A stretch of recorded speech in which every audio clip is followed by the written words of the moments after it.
Ladies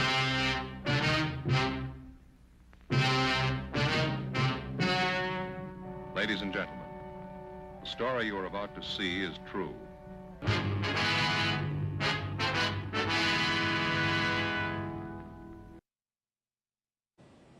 A routine task for our Crimewatch Community Patrol is to stand by at some of our convenience stores at closing time, based on threats and occasional checking of congregations of transients who may be trespassing and panhandling. That has been on the increase. And in a few minutes, we're probably going to talk to one of those retail clerks to describe what it's like working the swing shift up until midnight any day of the week.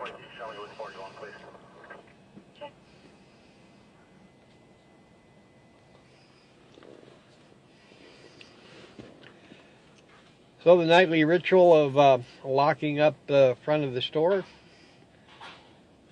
we've had to add these a couple of years ago because of some break-ins and the ability to get through a roll-up door that they had at one point.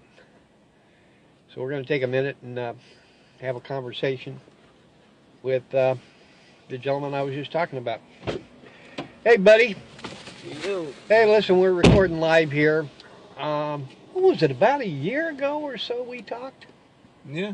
Was it? It was a while. All right, so the question is, we were talking about people released from prison, not on parole. We were talking about assaults, people coming in that are known shoplifters that didn't want to pay and then wanted to fight. Mm-hmm. That was at least a year ago, I think.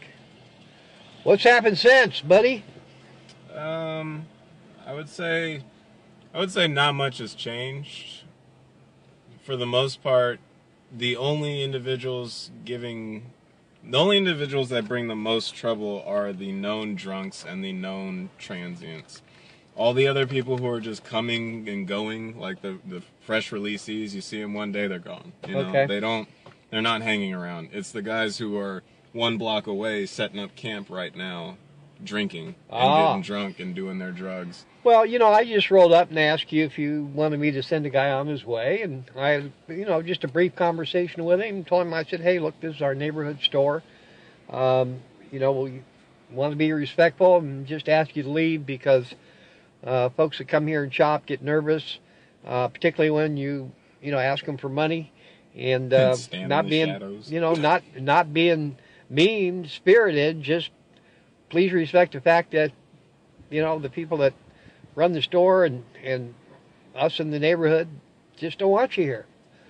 And no flack, no hassle. He got on his bike and left. And that's what I find to be about 90% of the people that we encounter out here. Yeah, 90% of the time, there's no issue. It's just the person that feels that they're entitled to something, or they've got it in their mind that they've just heard get out of here too many times, so they're just going to vent and be upset and let it all out. When I talked to you a little earlier, I guess one of my questions is, you said there hadn't been much change, but then again, has there been any improvement? Well, yeah, I mean, I'd love to hear that there's improvement, but I got the impression that we're getting a greater density of these folks, and that they tend to be more aggressive than in the past. Did I misread that? No, I would say so. I would say we're getting a greater density of these individuals, and those individuals who I've literally laid eyes on every day for the past 3 years have changed in attitude and personality. And how so? How so? They are far more aggressive, I would say, with me. And that always pertains to loitering at the store or panhandling at the store.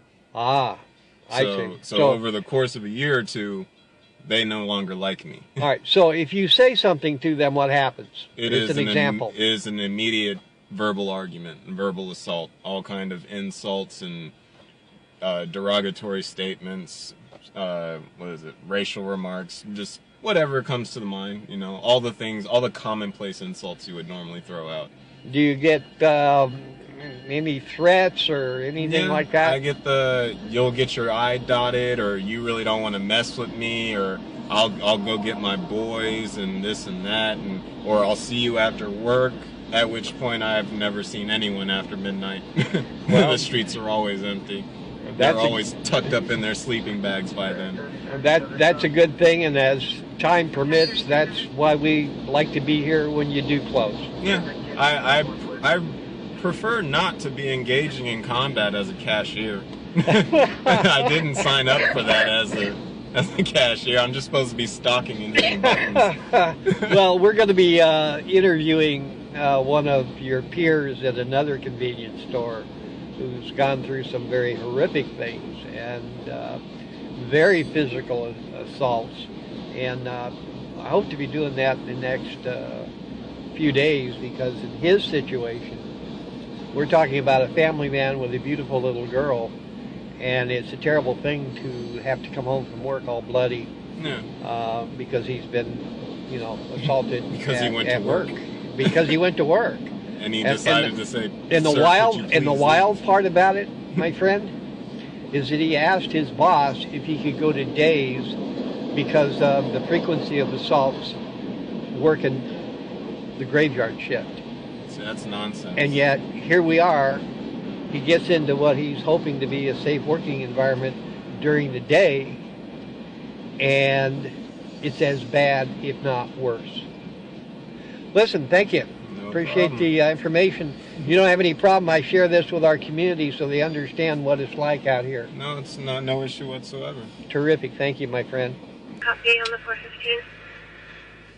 Our Sacramento police officers outside Bonfair Market taking one into custody, sending another on the way for trespassing, loitering, and the kind of problems that we've had here. This is thanks to our Cops and Coffee session tonight, where we had an opportunity to let our officers know the kind of problems that our local convenience store is running into all the time. And these are the kind of things that we really appreciate, having an opportunity to sit down with watch commanders, patrol sergeants, and the officers that work our neighborhood. Always a great thing, and much appreciated when a two-man team comes out here and immediately responds to issues of the community. So one person is going to jail. Both are notorious thieves, well known to the department, and we're glad to see that being taken care of.